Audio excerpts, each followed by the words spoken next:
Welcome to Nomad Media, Automotive Tales, where we tell vehicle stories, a little bit of history, and some unique and personal experiences. Let's get right into it.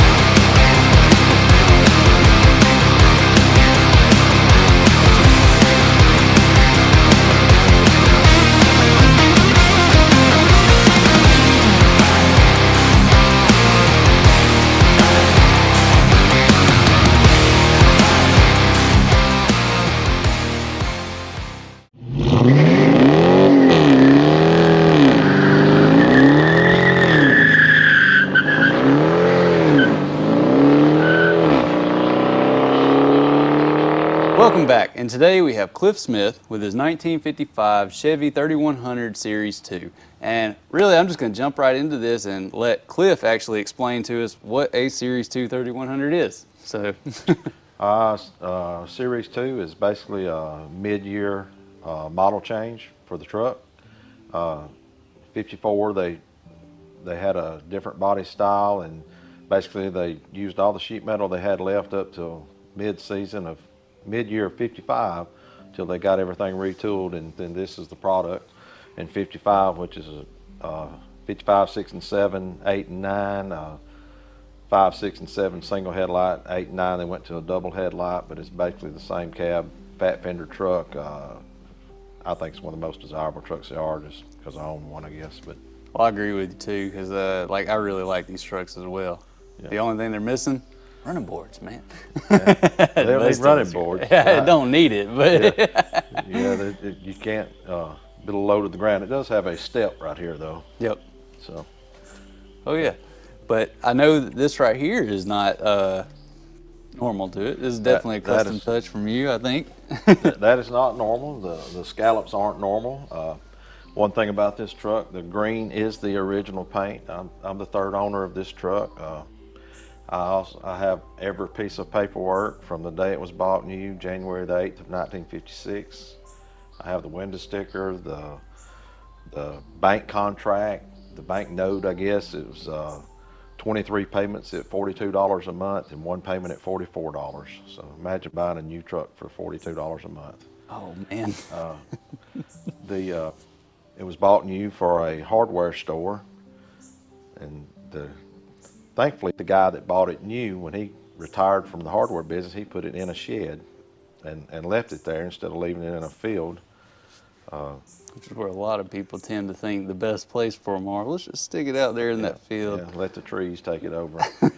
But it's I bought it from Charles Brazil. He had it for about 10 years. It had been off the road since 74 was the last time it was tagged. So, and I got it in 2010. So you're looking at 36 years. It was put up and preserved. It had 35,000 miles on it when I bought the truck. When I bought it, it was bone stock. Everything on it was original. Still had the straight six, 3 on the tree. I bought it in March of 10. It was a project truck for me and my son. Mm-hmm. And tragically in August of 10, he lost his life in a car accident. And that was I still hadn't even got the truck home. It was still at Charles's house.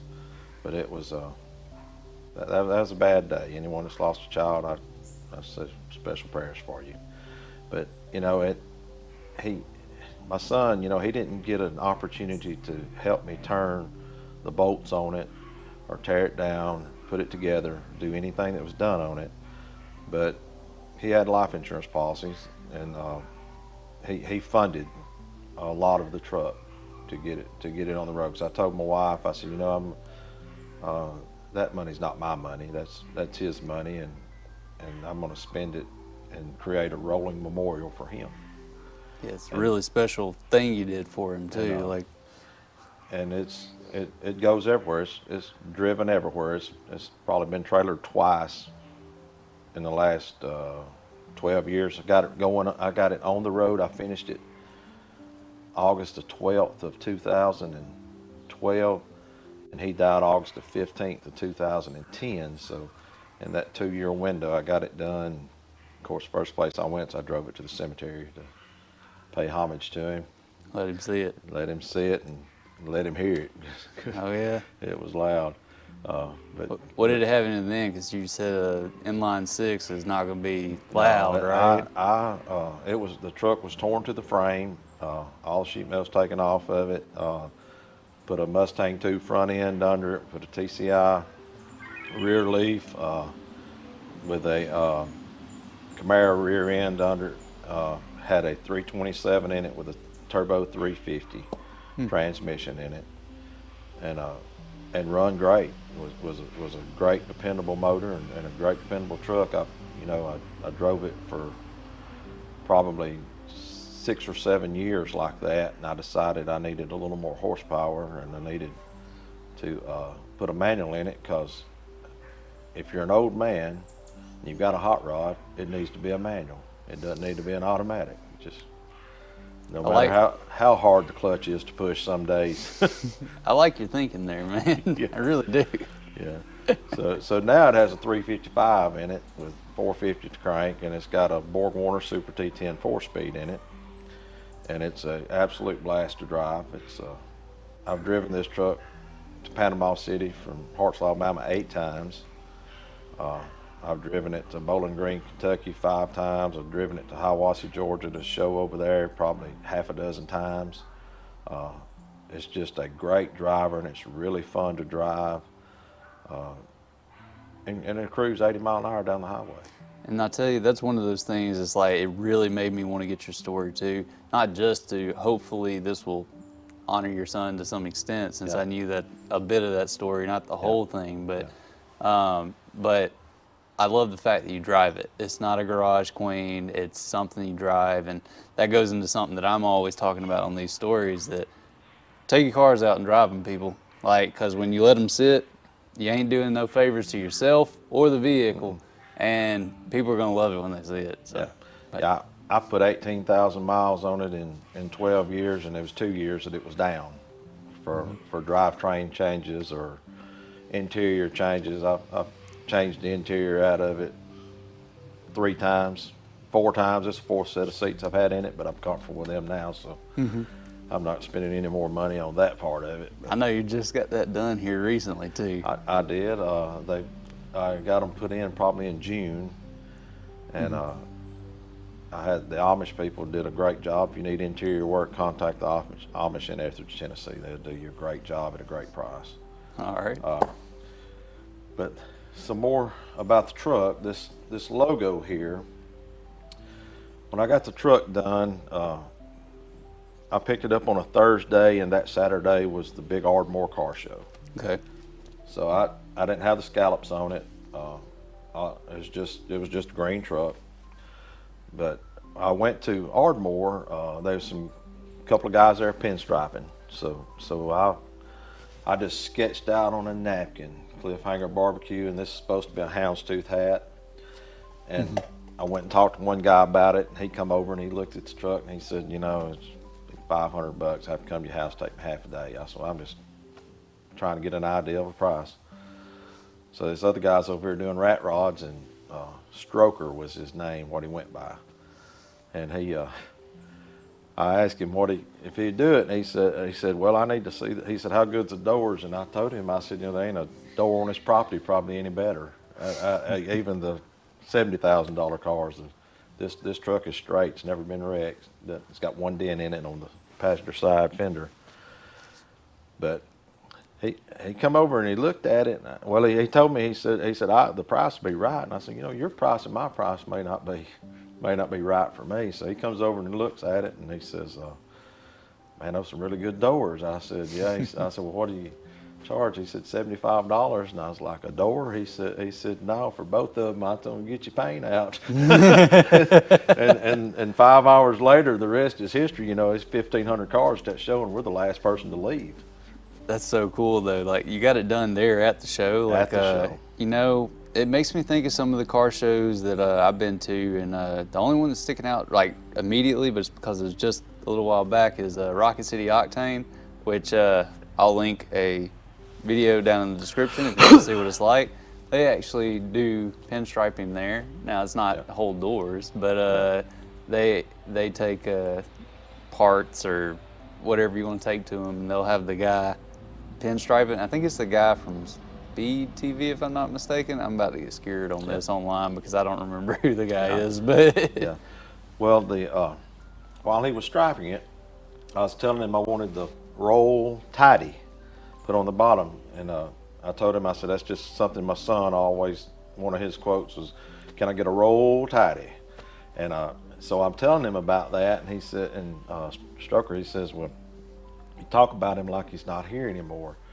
And I said, well, you know, I lost him, you know, in a couple of days, it'll be 2 years ago. So he just quits what he's doing and gets his bucket that he's sitting on. He goes to the back passenger's fender, and he starts to paint on the back fender. He said, I'm charging you for this. And he put, I love you, I'd have to look at it now. I love you, son. I miss you, son. Love, Dad. I think is what's on there. We can take a picture of it or something. I'll have a picture in here. Yeah, but it touched me that he just stopped what he was doing. He walked back there. I didn't have a clue what he was going to do, and he done it in the same color as he did the bottom of the door. And so he's always with me on the passenger side. Trey was the third. I'm Clifton Jr. My dad was senior, and he was the third. So I've got his name on the truck three times. The tags is one for Trey. And this is what it's built for. It's built in his memory, and it's built for people to appreciate and for me to share it with. Because I can't tell you the hundreds of kids that have sat in that truck and had their picture made. Mm-hmm. A lot of folks don't want kids in their car. I don't have an issue with it. You know, it's a vehicle. You know, it's there for everyone's enjoyment. And one of the stories that I'll tell you was, me and my daughter was at a restaurant, and a guy came in to the restaurant, and he was looking around, and I wasn't paying much attention. He said, "Do you drive that truck that's out there?" And I said, "It's the old truck," he said. I said, "Yes, sir." He said, "Well, and I appreciated the fact that he came and asked me. He said, could my kids stand beside it and get their picture made? And I said, they can get inside it and get their picture made. Mm-hmm. And my daughter's response, she was like, Dad, does that not bother you that people will come ask you if they can get their picture made with it? I said, absolutely not. I said, that's why it's a rolling memorial. I said, because that picture will be in their archives forever, and they'll look back one day and say, I had my picture made with that. They see this truck at a car show. I had my picture made with that when I was 6, and they might be 15 now, you know. Mm-hmm. They'll remember that day that I shared this vehicle with it, and I shared that memory because they shared the memory with me. Yeah. They may not know all the history to it unless they see this video, hopefully, or if they talk to you, which I know, like I say, I got the Clifhanger, the Cliff Notes version of it. Yeah. I got the Cliff Notes version of it when I met you, but you know, maybe they'll get to see this one day too, like searching for it. And but yeah, the idea there of having like the picture out there too, like, you know, the more people who take pictures of your vehicle, which I guess I've never thought about this from the collector standpoint or whatever you want to call me, car guy standpoint. Yeah. It's like, if people know your truck, are you really that far off from famous? I don't want to say I'm famous, but hey, small town famous. Yeah, a guy that I work with gave me the Clifhanger barbecue name because I would make barbecue and take it to work, and he tried it, and he said, and Tony was an older guy, and he said, Clifhanger barbecue, and I said, I like, because I was going to name it Toothless Barbecue, Toofless, because you don't need teeth to eat it. It just melts. You know, there's no chewing involved. It just dissolves. So what he's saying is, like, when y'all want catered service, you call it Clifhanger. Give us a call. Look us up on Facebook. Send us a message. There you go. Hartsville, Alabama. We'll get with you. We'll do you right. Yep. But I love my truck. You know, it's it's a joy to get out in. Uh, John Calvert did my scallops for me. I wanted to change it up and do something a little different because it was just green, and I like the color. I mean, that's not a big deal because it's original paint. But when I took it to John, John was like, "I ain't touching that truck."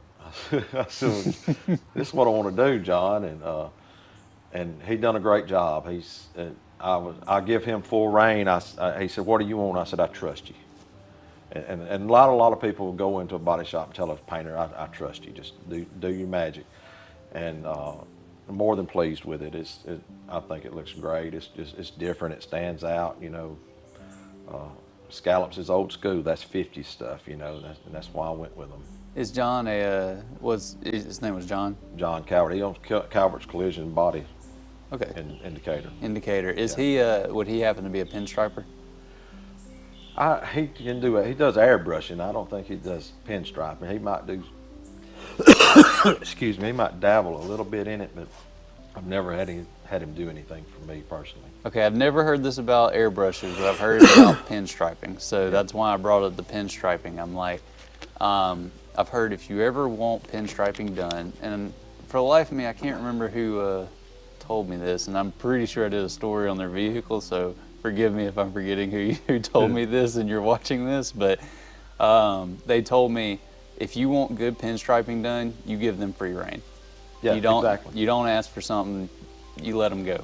Exactly. I had my dash, some pinstriping done on the dash in there a few years ago at Southeastern Truck Nationals in Lebanon, and I told the guy all I wanted was pop and CC, because that's what me and my wife order our grandkids, and the year. And I said, you do whatever else you want to do.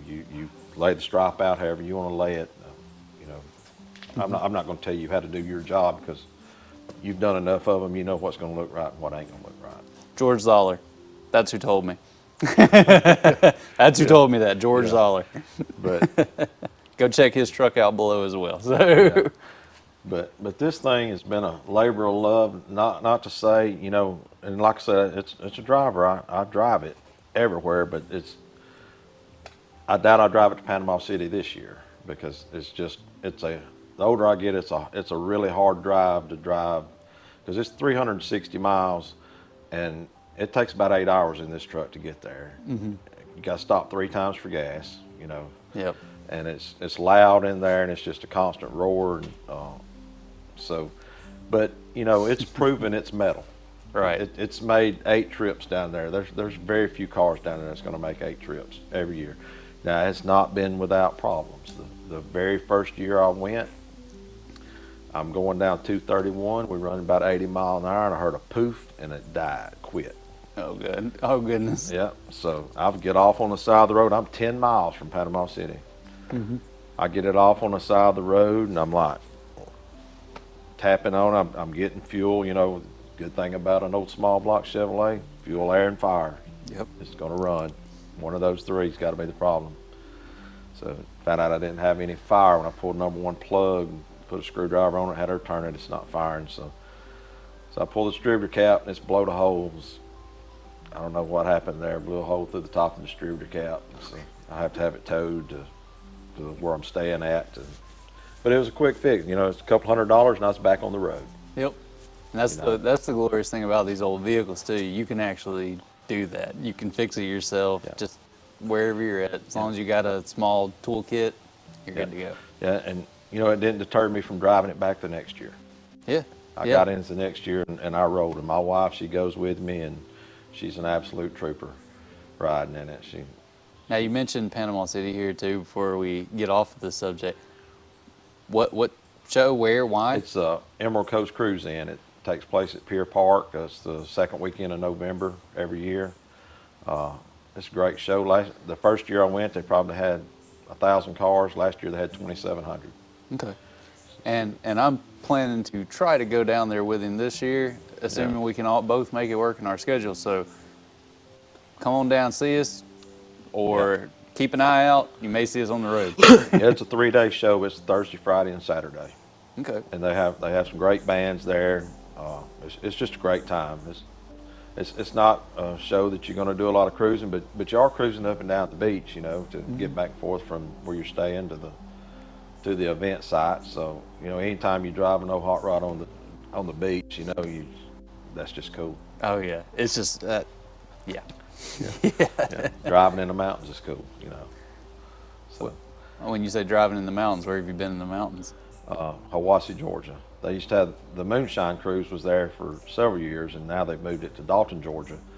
But the thing about the Moonshine Cruise, and they still do it when I haven't been since they moved to Dalton, but they'll have two 40-mile cruises that day, and you'll have a 40-mile cruise through the mountains, and then you'll have a 40-mile cruise over to the casino that evening, and it's a good cruise, and a lot of people participate in it. You know, everybody doesn't, because you know, a lot of those trailer queens, they're going to back them off a trailer into a spot, pull them on a trailer, and take them home.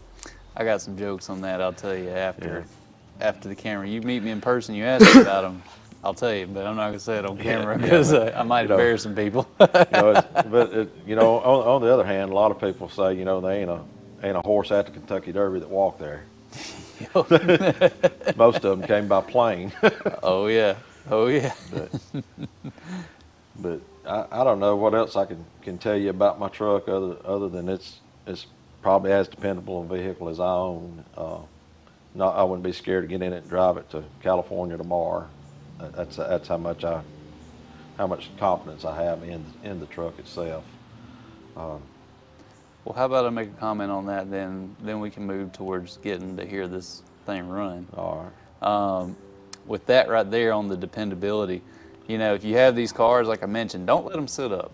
You know, the more you drive them, the less problems you're going to have, because one, you don't have just fluids just sitting there, like deteriorating or anything like that.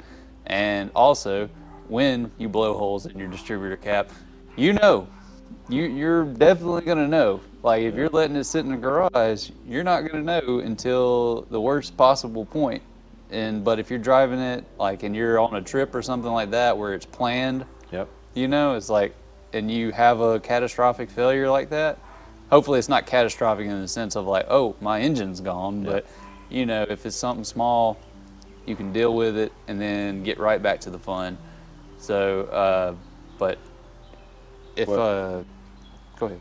Well, I put after that trip, when I got home, I bought a new cap, a new rotor button, and a new HEI coil, and they're in a box in the back of the truck. And I bought a brain for the distributor, because that's four things that's going to go wrong with a distributor unless you shear the gear off, and then the pooch is screwed at that point if you do that. But they're in the box in the back of the truck. So if I haven't had that issue since, and not to say that it won't happen again, but if it happens again, I've got the replacement parts to fix it on the side of the road and not worried about a wrecker.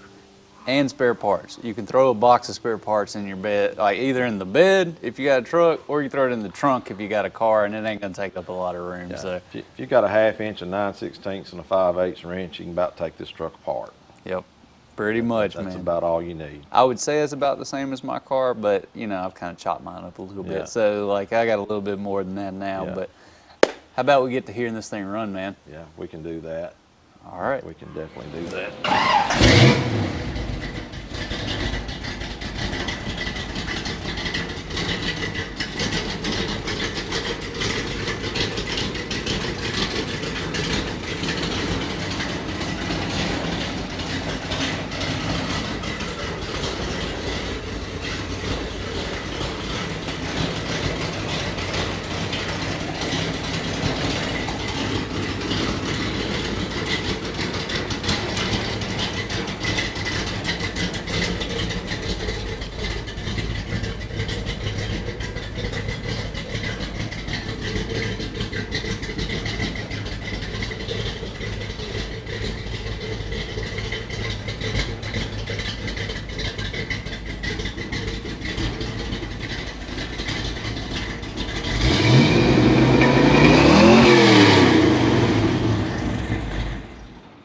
And there you have it, Clif Smith and his 1955 Chevy 3100 Series 2. And man, like, I love that you did this for your son, like, and I'm glad you gave me the opportunity to come and get your story and what this truck means to you. And like, hopefully, in the future, if someone's seen this video and then they see your truck, or vice versa, they see your truck and then they see the video, hopefully they get the warm and fuzzy just knowing like what this truck means, and like, just how wonderful this is, and when they see it rolling down the road, they know that you drive it. So it's like, it's a driver vehicle, Exactly. kind of like my Charger is. Maybe not as much, but like, I'm sure you probably drive this a lot more than me, but you've had it a lot longer than me too. Exactly. So, I have. But with that, is there anything you may like to say to anyone out there that may be watching? I think if you have a passion for something and you have a desire to do something, put your all into it. Don't just try to make it work. If you don't have the funds for it, get out there and hustle, man. Get you a side hustle. I didn't tell in the first store, but a lot of the money that was put into this truck was from umpiring baseball and cutting yards on the side. I didn't put a penny of money in this truck that came out of my paycheck. Mm-hmm. All the money was barbecuing, selling, catering events. All that money went in this truck, and now I'm at a point that I'm about done spending money on it. But I didn't mention earlier, but I did put the vintage air in it over this past winter, which was a great decision. Had some difficulties with that. Anytime you put something in a vehicle that's not supposed to be there or wasn't meant to be there, you're going to have challenges. Just the biggest thing is to overcome them. Don't let them get you down. It's going to work. You just got to sit back and figure it out. Man, that's wonderful. Like, and I totally agree. As an engineer myself, like, when you're presented with a problem that you don't know the answer to, well, go figure it out. Yeah. Like, there's always an answer to every problem that's out there. It's like that nut that you can't get started on that transmission some days, and you get aggravated after about 15 minutes and put it down. You come back in an hour and you pick it up and you put it in and it goes right in. Yep. It just everything. Don't will let work your out. frustrations get the best of you. Yes, sir. Well, hey, Cliff, I appreciate your time today, man. Appreciate you, Brian. And I can't wait for Emerald Coast. Hopefully everything works out where we can get down there. Yeah, I hope it will too. I think it will. Yep. And with that, we'll see you in the next one. Peace. Thank you, guys.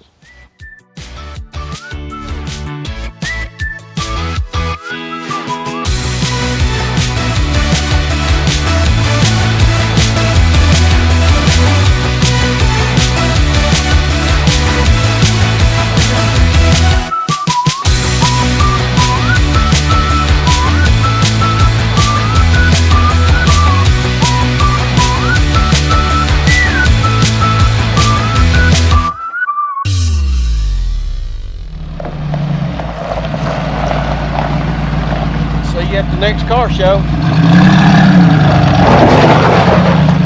And there you have it, folks. Be sure you like, share, subscribe, and I'll see you in the next one.